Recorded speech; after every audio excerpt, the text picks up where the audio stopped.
Hello, everyone, and welcome to today's live session from Lion Pro Dev. I'm Rahima Wasti, as you all know, your host and the marketing executive at Lion Pro Dev. And today we are diving into one of the most transformative topics of 2024, the rise of streaming culture and media, and how it's reshaping skills, careers, networking in this digital fast first world. Joining me is somebody who's no stranger to navigating change, or our founder, Mr. Philip Cutting. Philip, thank you so much for joining us today. Thank you, Rahima. I'm so excited to be here and to explore how digital landscape is evolving, especially with streaming taking center stage, just like we're doing right now. Can you imagine? So it's a great opportunity to unpack the skills and strategies that can help us thrive in this invigorating environment. Great. Let's start with the broad view.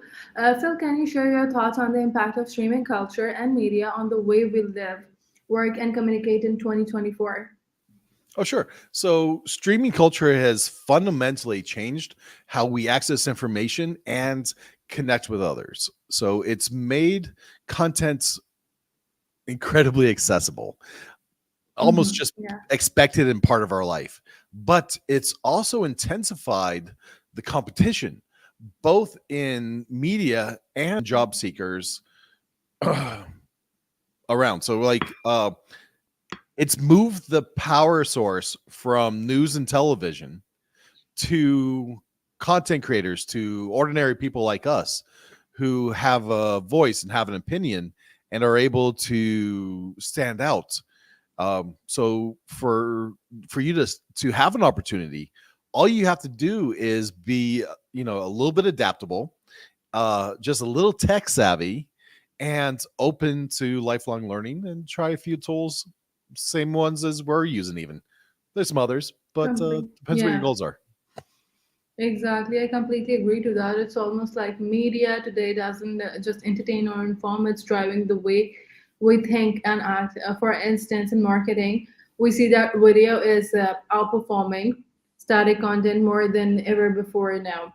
And I think it means that we have to sharpen skills that keep us relevant in kind of digital landscape as well.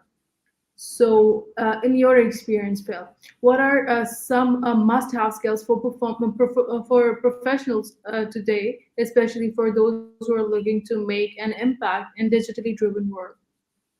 Okay, so great question. Some key skills are, of course, digital literacy, understanding your computer systems, data analysis, understanding how to read data, how to gather data, and content creation, understanding how to write a script, how to do some research. Content creation is more than just putting down a few words. It's research. It's uh, it's editing, right? It's probably one of the hardest things to do nowadays, even though we have so many great tools to help us out. So understanding analytics is critical because it helps professionals gauge the audience's needs, preferences, and respond to real-time data and feedback. Then there's the content creation, which, as you Yeah. know, it's something that I've never felt like I was really amazing at when I was growing up. But as I grew up and grew into myself, I became better at it. And I think a lot of us do if we ever get past the trauma of grade school and college. um, and then there's, learning how to create multimedia content and to how to present yourself, which is, Exactly. part of communication, part of visual effects, part of body language. There's a lot to it and it takes time. So I think on all of these things, don't worry about the techniques of it, right? Just little by little, work over yourself. And of course, don't forget, don't forget the family, don't forget the soft skills like being adaptable and resilient and healthy and maybe even fit. I find that at my age, fitness plays a big role in my energy and my ability to maintain stamina and to perform um, on TV. Let's continue Yeah, that's with absolutely right. Yeah. right? Like, yeah. So hearing yourself sometimes out loud is the worst thing you do. But with with digital transformation happening so rapidly, the ability to pivot is more valuable than ever. Exactly, and I'd add that emotional intelligence is just as important as you said, especially as we connect more through screens now. To be effective in a remote or digital environment, being able to read and respond to people's cues online is essential for building meaningful relationships nowadays. Oh With yeah, so many and people, responding to people trolling you and to just people being anonymous and being mean. There's exactly, that happens a a lot of lot. Yeah, maturity that emotional intelligence. I shouldn't say maturity, but a lot of emotional intelligence, which is the same thing. Um, yeah, you get a thick skin, and then also you realize that people's comments aren't always uh, important, right? So people just yeah. say things to get a You reaction, cannot make but everybody happy. you can't. But you find that there's a really good group of people out there that appreciate you if you're genuinely yourself, or if you're open and kind of human. Absolutely right about that. So, with so many people putting themselves out there online, standing out is challenging. Phil, what are some strategies that a professional can use to build a strong personal brand in a crowded digital space? Oh, so good question.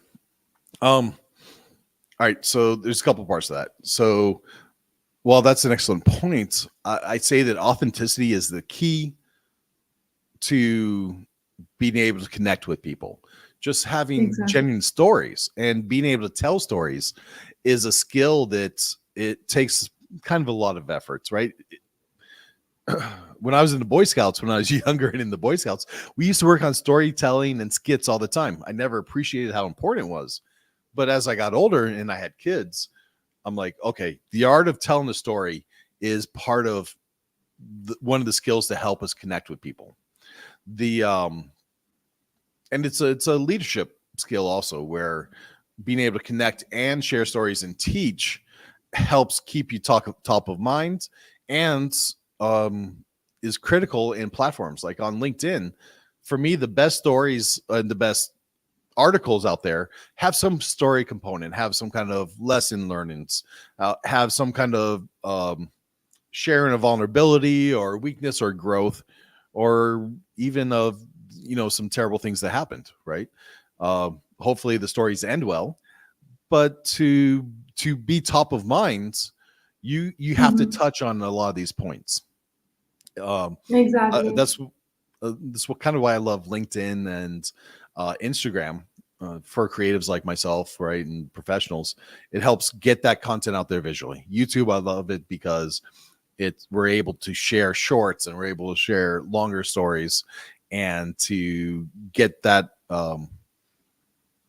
be our own media company in a way, right? And you don't have to have the whole production. You can do a lot by yourself.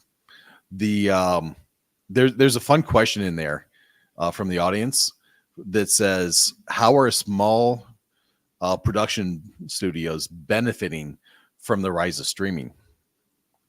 And I think what it does is we've been able to leverage the same tools that the big guys have been able to use for a long time, but now we take all those tools and we have it in our hands now. So we are now with the visual editing tools. I like to use Camtasia or um, ScreenFlow. Right, those are two programs that I think are great that any individual person can use and make a production level recording. And you just have to get out there and practice and learn. So the streaming has made it also kind of blurred the barrier between what needs to be ultra professional and what can be unpolished. Because Exactly. well, what do you think, like when you're watching something streaming right now? There's of course Netflix and all those guys streaming, but there's also Mhm. the live streaming of people having meetings and our kind of live streaming and interviews, right? So how do you feel, like, Exactly. is there a difference in your opinion as a media director? No, Yeah, actually, I feel like that works pretty well now. That they have to they have to be consistent. As I think consistency is the key, and it does make a difference to it. Mhm. So yeah, uh, I've noticed that people who commit to creating videos, valuable content, even on a small scale, build a strong following. So I Yeah. guess it helps them in a way, Yeah, I think and so too. people connect with them, I believe, way better, but it can be petty at times too. Oh yeah, So streaming content tends to be long and kind of hard to get the flow of, right? It's not polished, so it's sometimes hard to get involved in. And that's the bad of it. The good of it is that people are like they understand that this is live. This is real time. So there's no polishing, there's no take backs. When Phil says something terrible, he said it, right? We yeah, all heard it. exactly, it's just not about the quantity. I believe it's quality is also essential these days. Not these days, but it is essential. Well, no, I think these days is a good way to say it because we're changing our perspective and what we Hmm. expect out of our media. Used to be we would watch Absolutely. HBO, we were happy with our three best movies, and we bought the DVD or the cassette of it, and Hmm. we'd listen to that and watch it. But now we're really craving modern and unique content. Sometimes we want it filtered, sometimes we want it polished, and sometimes we just want it raw and out there. Exactly. Yeah, absolutely. It is just out there like that. Networking used to mean attending events and Mhm. back then, but now it is largely digital. Phil, what would you say are some effective ways to network online? Okay, so digital marketing has been, in my opinion, one of our transformational. I don't know if I would even Yes. want to call it a technology, right? Technology has transformed the way we've networked. So it's certainly a game changer because before I could know the five people around me and maybe the 50 people around me would hear about me. But Mm-hmm. now I have connections to three, four, five levels deep of contacts. I think on my LinkedIn, it's rare for me to find somebody that's not in my second or third connection. I'm not sure if they have a LinkedIn profile, right? I'm almost certain they're 98% likely to be in there. And I don't think in the past year I've seen somebody that's not connected. Now, I'm sure there is, right? And if you're that person, send me an invite so that I can connect with you directly so I don't have that anymore. Then I can make it 100% and share the story of that one guy that or girl that wasn't in my network. Okay. Right. Yeah, I believe that little courage it gets a long way. So reaching out directly to people might feel a little bit intimidating, but many appreciate a friendly message or a genuine comment from your side on their work. Often that's how connections usually start. So, in streaming culture isn't just about Netflix and YouTube. It's opening doors for new career paths. Well, could you please speak to some emerging roles that are coming out of the space? Sure. So streaming has created demand, huge demand for roles like Mhm. content strategists, video editors, digital rights managers. Exactly. If you don't protect your copyrights or your intellectual property, you lose it. At least in America. So you have to have these team components in Mhm. your repertoire, especially once you start being successful. But there's also growing need for data scientists who can Mhm. interpret the viewer data and for professionals who specialize in digital marketing because these roles combine creativity, analytic skills, and thinking outside the box and continuous um, enhancements in a way that's never really had to be experienced before. We're seeing it YouTube change policies in the way it deals with small creators over the past three Yeah, months, and it's just constantly changing and keeping up with the environment. So while there's more opportunity than ever, and the world is really opening up for small developers and small creators, that then so is the challenge of learning to present good quality something, right? It doesn't have to be like exactly. information. It might just be entertainment. It might be relaxation. Um, like those guys that clean the cars, right? You know, have you ever Hmm. got sucked into a video watching a guy clean the back of somebody's car where they strip out everything and they don't talk at all? But like 10 minutes later, you're like, I just watched this guy strip down an entire car, right? And Exactly. you totally get sucked into it, right? I don't know what you call that, but there's so many ways to present your skill and your passion nowadays. I'm so excited. There's just no other way to say it. Like you have opportunity, take it by the rain, right? Like your Santa Claus, and go out there and make it, create, get some articles out there, get some videos out there, and start evolving it as it goes, and have fun with it. You can be yourself. You don't have to worry about how people are going to judge you nowadays, because there's other people just as crazy Exactly. as you. Absolutely, that you're absolutely right about. And there's a question that came from our audience.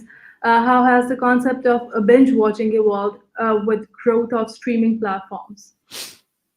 Oh, isn't it fun to find somebody that you really like, and to see the whole story, to go through 10 seasons of Friends, or to go through the last Yes. 300 hours of your favorite creator, or to see how, I talk about Christo all the time, for example, right?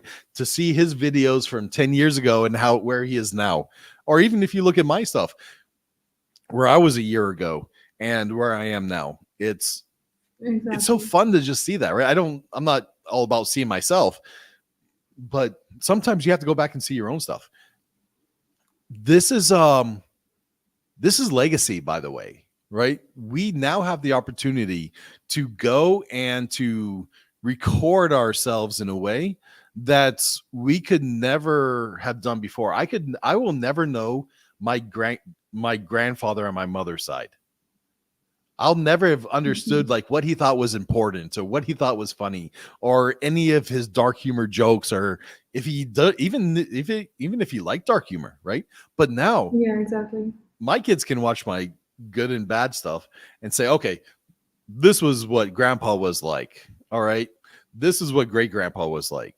So I think the opportunity is just really fun in that regards. Yeah, that is absolutely right. And I believe as streaming platforms expand, there's also demand for social media strategies. So there's a question for you. The pace of a change can be overwhelming. It can be a bit overwhelming. Phil, what are some tips that you'd give to people looking to stay updated with digital trends without feeling overwhelmed? Oh, that's so hard. You're going to feel overwhelmed if you really dive into it. Embrace Hmm. that feeling, and it's kind of okay, right? Don't be scared of change, of hard times, of conflict, and don't be afraid of what people are going to say. If As long as you're being true to yourself, and you're being honest, you can be so creative, and you can learn and develop. There's tools that I use to help me do this analytics and these processes, aside from my amazing team. Hmm. Um, there's TubeBuddy, there is vidIQ, there's the analytics within the recordings themselves. Most importantly, I look at the questions that people ask, the comments, how people make fun of me or how they encourage and support me. I look at all that, and I don't take it with like, hey, these guys are being jerks when they're making fun of me. I'm like, yeah, they're right. So have fun with it, grow Absolutely. with it, and yeah, no, I mean sometimes people just being jerks, but that's okay. If it makes you feel better, go for it. But you know, we can take this moment to shine, and you don't glow if you don't shine, or you don't shine if you don't glow. How's the song go? Yeah, absolutely. I completely agree to that. And sometimes even 10 to 15 minutes of a day of reading or experimenting with the new things, new apps can make big difference over time. And Phil, Mhm. resilience and adaptability are words we hear often. So, how do you think these qualities apply to navigating careers in today's world?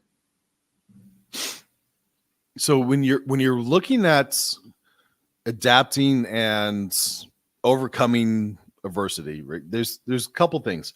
One is the personal development that goes into getting content out there. Another is learning how to say what you're trying to say in a timely and entertaining manner.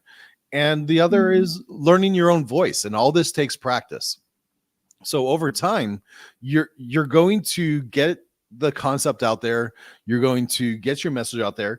And I think it starts with sometimes just having a mission that's important to you and that can drive you forward even through the rough times, and finding, those stories of success that help you feel like you're valued and that what you do in the world matters. I completely agree to that. And in my experience, the professionals who thrive and those who see the challenges are as opportunities to grow. With so many online resources available, what's your advice for finding quality learning material, Bill? Oh, so for finding quality learning material, there's hmm, there's a lot of sources to learn from and to Mhm. grow. And this is like last year, I would have said, yeah, Coursera, Udemy, uh, finding mentors out there. Those are still good, and I Mhm. still use those. But now there's ChatGPT, there's Yeah. Claude. There's all these places where these all these AI systems now that we can tie into that help us challenge ourselves to interact with. The I used to, when I was writing an article, right? It used to take me 1 or 2 days to write an article. Now I write an article in 3 hours, but I'll take another 2 or 3 hours challenging myself on uh, how avatars are, how it affects different use cases or avatars, or the ins and outs, or do I really understand this concept, or how do I create a small app? I call them sandbox app projects, right? How do I create just this small Yeah. component to test this one skill? How do I go and grab some wires and solder something together and then program the controller to work with it? Uh, so it's this year is so different than it's ever been before. And for me, the challenge isn't accessibility to things, but even Mhm. even how do I take care of my children and say to my boys, um and I look at the community also, like if you were my son, this person in the community was my son, how would Mhm. I support them, right?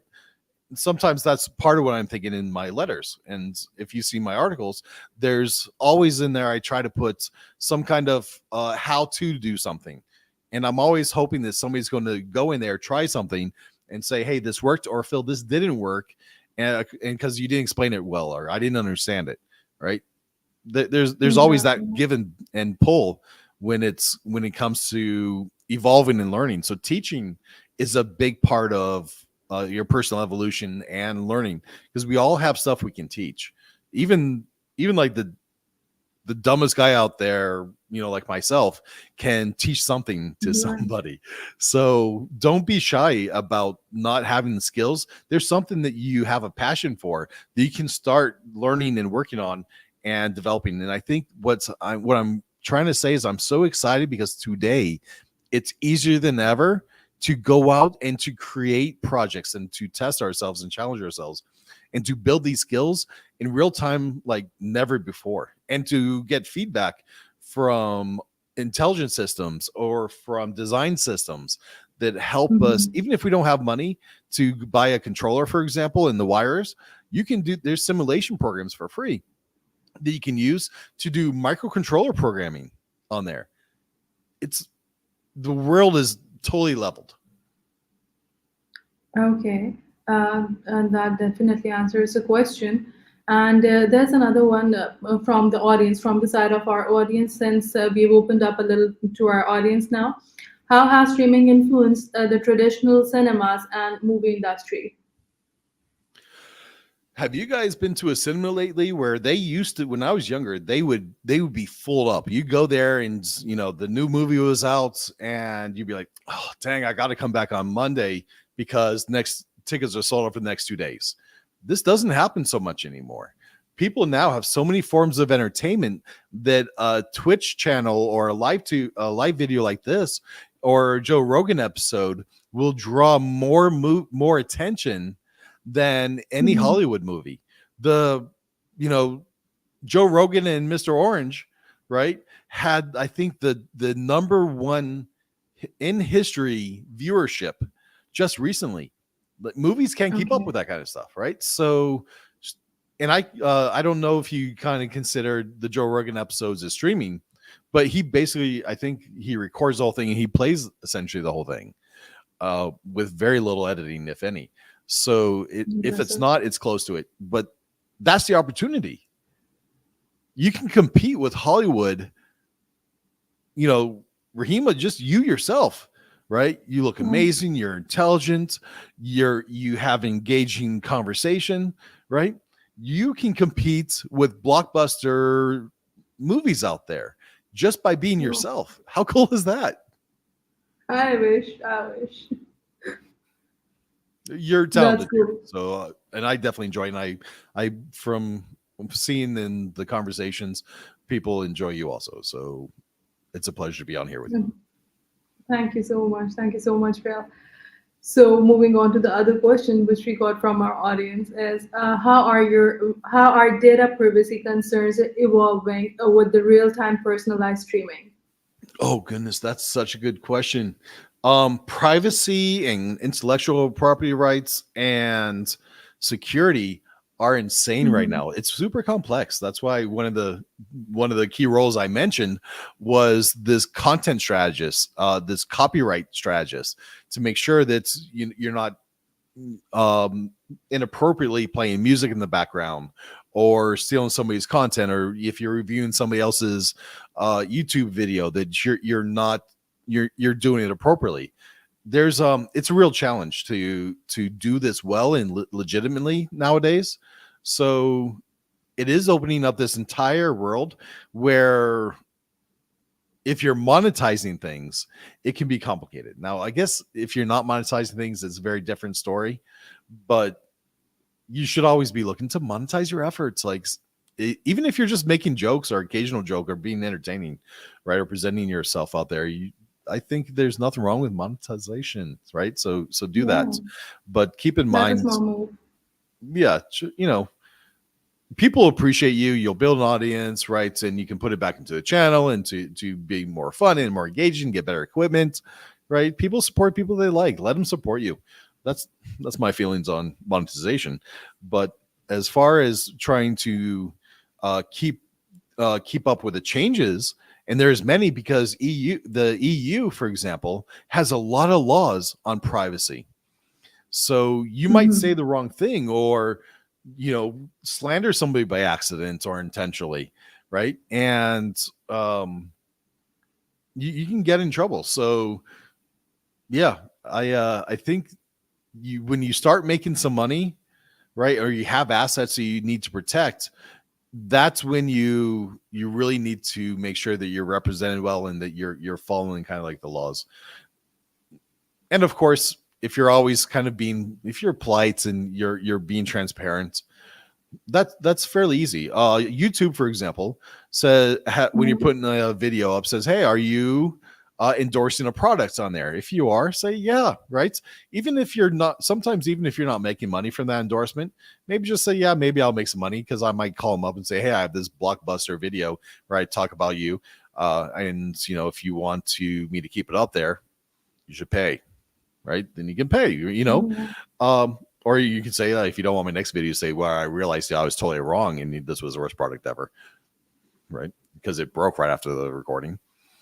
I don't know, right? Be be yourself, but as you get bigger, it gets more challenging. Yeah, that's true. That and the challenges grow with us being bigger. Yeah. So the next one is, are streaming platforms influencing local cultures, or are they encouraging a more globalized culture? Mm. Do me a favor. Say the question again. I didn't hear it very well. I'm sorry, dear. All right. Are streaming platforms including influencing local cultures, or are they encouraging a more globalized culture? Mm. What a good question. It is. So, yeah, obviously, the more you're exposed to, Mhm. the more you grow, right? So you always change when you're exposed to different things. The question is, well, part of the question is this organic growth? Are you being manipulated? We all know how Facebook at some points had done some tests manipulating certain cultures, and how marketing, the purpose of marketing is to manipulate for sales. So yes, anytime you see something, there's something that influences you, even if it's just for a second of entertainment or a second of anger or um, a moment of joy. Mhm. It influences you. So streaming and all these technologies of being able to get out content the way we have now, it's really making a big effect. And I think we shouldn't take that for granted. Anybody that's listening to this podcast, uh, this live call right now, I feel like I have a responsibility to make this time valuable for you. I don't want to have, for example, 1,000 people watching this this show or this episode and saying, "Wow, I wasted a minute or an hour or an hour. Wow, that was terrible. I like Phil just destroyed 1,000 hours of productive labor in the world." Right? So We'd there's a absolutely personal feel terrible if responsibility. that happens. Yeah, right. I'll be sad. Probably that's going to be like the worst insult. Like somebody's going to say, "Phil, you wasted 5 minutes of Oh my yeah. time. I'll never get it back." I'll be like, "Oh, that hurts," right? And then hopefully, like 1,000 people don't comment say mine too. So yeah, no, you covered the questions very well, I believe. I And hope so. Thank you. there's another question: how do streaming services address issues of censorship and content regulation globally? Mm. This is a struggle for every streaming service. And if you're making an app where you have a streaming or content streaming component to it, like a community feed or live feeds or live streaming, then Mhm. you have to be considerate on how this is censored. It's a very hard thing to do. YouTube has an algorithm where uh, creators can upload their content and it scans the system, scans shorts and scans long-term content, and to see if there's violations. And then of course it has its own algorithm. So it's hard to do. It's really hard to do. Normally, traditionally what happened is there'd be some content. The guy that's had the original copy or ownership of that content and say, "Hey, this guy stole my content or he's using it inappropriately," and they need to cease and desist. They need to pay fees and so on. So it's a combination of your systems and Mhm. of the people that were hurt or feel like they were hurt from the losses to speak up and to work it out. On this one, I would like to give some advice, I guess, which is Okay. if you are using content from somebody, say you have a channel on cats and Mhm. you go to and you're getting content from somebody that does a lot of cat videos, right? Just go to Yeah. them and say, "Hey, send a message, say I'm creating these cat videos and I want to use some of your content in my video. How much would it Exactly. cost for me to go ahead and license that from you?" Right? And maybe even say, "Hey, would $50 be cool? Or $100 would be cool?" Right? They may come back and say, "No, it's 10,000 per second." Right? But they may a lot of times they'll say, "Yeah, okay, cool, 50, $25 or something reasonable." Don't be afraid to go out there and do that. Do that ahead of time because it can save you a lot of discomfort later on. And plus, you feel great when you're supporting somebody that's doing work for you and helping you build your community. Exactly, that happens. That does make one feel good. And what's next for streaming in 2025 and beyond? What shifts can we anticipate? A question from another one. Mm, I don't know where it's going, right? But I can imagine with augmented reality and virtual reality, it's going to be like it's right there in your life. Mhm. So I just try to imagine like right now it's intrusive a lot of times, right? There's Okay. like, okay, it's being pushed at me. There's too many commercials. There's a lot of streaming. It's, I'm almost up to hear about it while I still love it. But I think with some small tweaks and a little bit better technology, it's just going to become part of our life, right? Like maybe I'll wear some glasses and when I need a break, I'm going to look over there to this picture on my wall, and that's going to activate this live stream from my favorites chess player. Or when I look over there, I'm going to this Mona Lisa picture. I'm going to see my favorite business coach, going through meetings or whatever he's streaming, right? Um, I Okay. think it's just going to be integrated in this way that says, I want instant satisfaction, and I think technology is going to facilitate that. So I think that's where we're going to be in 2 or 3 years. Next year, I think over the next year, I think we're going to have a lot more content created, and a Mhm. lot more people kind of discovering themselves, learning how to make good content, how to become valuable and interesting, um, how to express themselves. It's not that people aren't valuable and interesting; it's that they have to learn how to express themselves and how to connect, and that's a Exactly. process, right? Everybody has value and is really a gift from God. It's And all it in should how be they communicate, respected. the work they do, the way they give themselves up, and their maybe their energy or how they whatever it is that their special sauce. Um, like one of my favorite characters on LinkedIn is the Brandma. I'm not going to say her Okay. tagline, but check out the Brandma. Okay. Right, she's really cool. She's a lot of fun.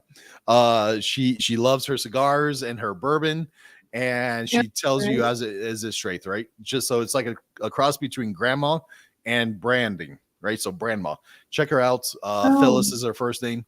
You'll have you'll either love her or hate her, right? If you think my language is rough, don't go check her out, right? But if you kind of get a kick out of it when I accidentally slip sometimes, then she's right up your alley. that's cool. We're definitely gonna check that out. So moving on to the next one, how are smaller production studios benefiting from the rise of streaming? I think we already answered this, but the smaller production studios now are in level field. They don't have to. There's no barriers. There's no. They don't have to go to HBO, which is I think now Max or something, right? Even HBO changed Hmm. its name because of streaming and the way society's moved on, right? Yeah. But they don't have to go to these big players. Now they can just set up their channel and they have to drive. They can drive some traffic. They can pay a few bucks. They can do some articles, right? They can just be themselves and start drawing interest little by little, or they can grow fast, right? There's no limits, right? You can outperform. I mean, come on, Joe Rogan and uh former President Trump get on there destroying all numbers in the world for views, right? The opportunity is there for anybody, and there's no walls. Nobody's supporting Joe Rogan, right? Spotify, sure, right? But the reason Spotify is because they're making so much money out of him, right? But there's no network that is supporting him. So this little guy, right? Not Hmm. you know what I mean by Joe Rogan, right? Little guy, but this independent guy basically is able to take over the world, right? You guys can too. I know it. Just go out there and do it. That's cool. And we hope that we do it. So Yeah. there's another one. How do streaming services addresses issues over of censorship and content regulation globally? Okay, we've asked this. Moving on to the other one. How can platforms better serve users with disabilities through streaming technology? Mm. That's a hard one. That's what I think a lot about a lot. So my oldest son has some disabilities. So Mhm. I think there's the general disabilities, right? Low to no vision, low to no hearing, right? We have closed caption, we have text to speech, we have speech to text. Okay. We have technologies that are able to invert images into color schemes that can support people with low visual quality, low visual ability, right? So Mm-hmm. now I think use the systems we have. If you're making websites or apps, plant either plan to have contrast and the general design practices that you should do anyways that help you rank better when you're searched or on these algorithms. Accessibility is now part of Google and has been for a number of years part of Google's preference structure. So if you're catering to it, not only is it good for your clients and your business, but it also helps you stand out. And it doesn't take a lot of effort, a little bit of design concept. If you want to go even further, there's companies that have entire staffs dedicated to this challenge of improving accessibility. And it can really get nuanced. But for me, it comes to just some basic planning. Maybe if you want to go to the next level, there's ways to build in enhanced modes to your websites and content. One thing that I do is when I with my Mm-hmm. blog articles, I also Yeah. often will record a video of it so that if somebody doesn't Okay, see well, cool. they can read. Now that's not super useful because there's so many systems out there that can read the text on your screen. But at least that when I read it, they're getting kind of like the fun of it. Hopefully, if you say my articles are fun, but just consider, That's just it really doesn't great. take a lot of thought. Think in your mind if somebody's deaf, if they can't Yeah. if they can't see, if they have physical constraints problems, right? Do I make small Mm-hmm. buttons or do I try to make it bigger? Who's my likely intended audience, right? And how do I Mm-hmm. just be generally more accessible? How do I, when I resize text, how do I make it so that things align well? It's all part of standard development nowadays. And I think if you haven't considered it, read material Exactly. design guidelines and read Apple's um oh my goodness, I forgot what Apple's design guides are. Just search Apple design guides. You'll find it. I think it's humanization.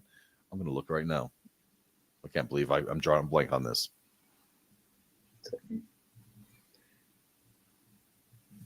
So, Human interface guidelines. So there it is. And the Apple Human Interface Guidelines is a great read. It can be a little dry in there, right? But it's really well mhm. done. And material design with the Android system, Google is also a very good read. Every developer should read it. Every businessman, I think, also should be lightly familiar with it. But developers, shame on you if you didn't. Noted. So, That's Bill we have spanking. the next question.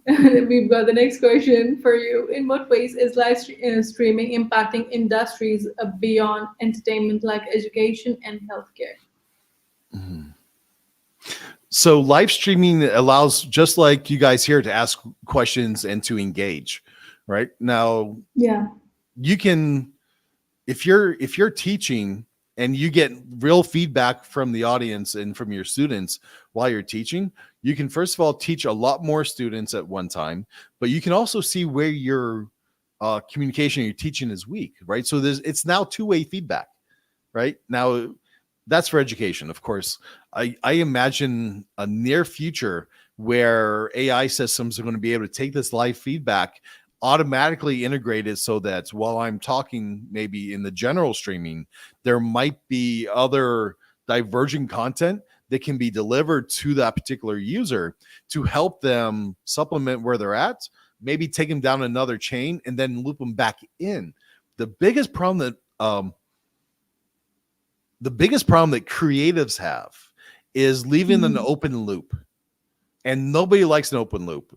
Analytical types can't stand it, right? So some of my friends love and struggle with me because one of the things that I think I do well is if we're discussing something, I'm happy to chase that rabbit trail a little bit, but I Yeah. always go back and I always try to go back and close that loop. And basically, I go back to where we left off and continue on from there after we've done a little bit of play in the sand to challenge those ideas. You have to have a balance between that.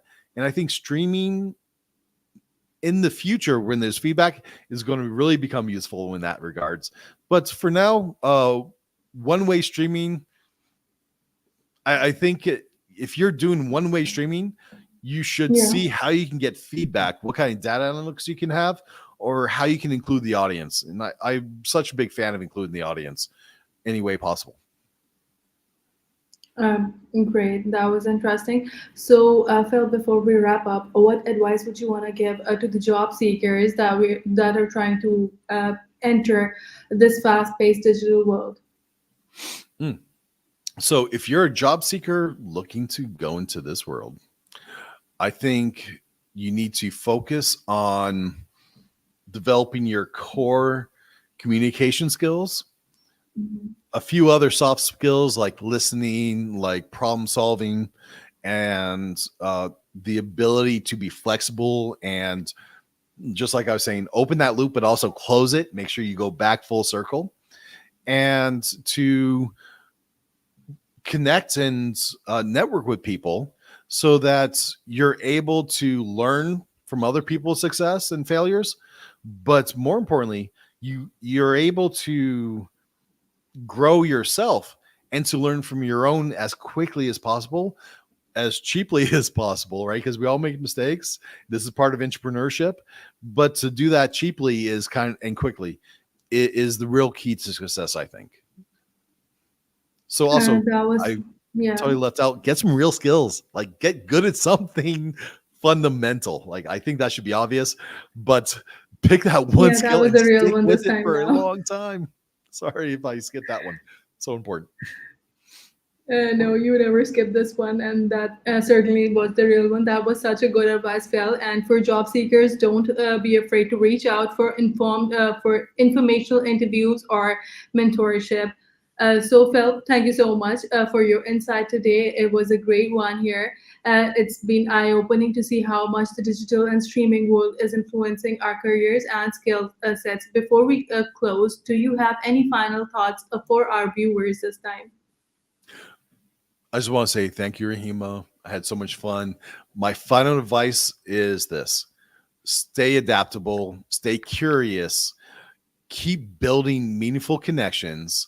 And the digital world is here to stay, right? Because at this point, if we lose the digital world, it's bad, right? So expect that you either need to learn how to survive on grass or the digital world is with us. And keep evolving within that and have fun. Embrace learning and don't be scared to fail. And don't be scared to discover yourself and to be vulnerable and build in that community and be part of a community. Don't just try to build community to be popular, but build community to be part of something bigger and to help those around you. And I think with this, you're going to become resilient, strong, and a part of the community that's going to just give you that quality of life and joy in life that we all need to have. And thank you so much, Phil. It was great advice. Thank you so much for joining us today here and sharing your perspective. And to everybody who was watching this one, thank you so much for joining us. Let's continue to support each other in navigating this digital wave. Stay tuned for more sessions from Lion Pro Dev. Thank you so much. Take care of yourselves. Till then, goodbye. Thank you. Bye, guys.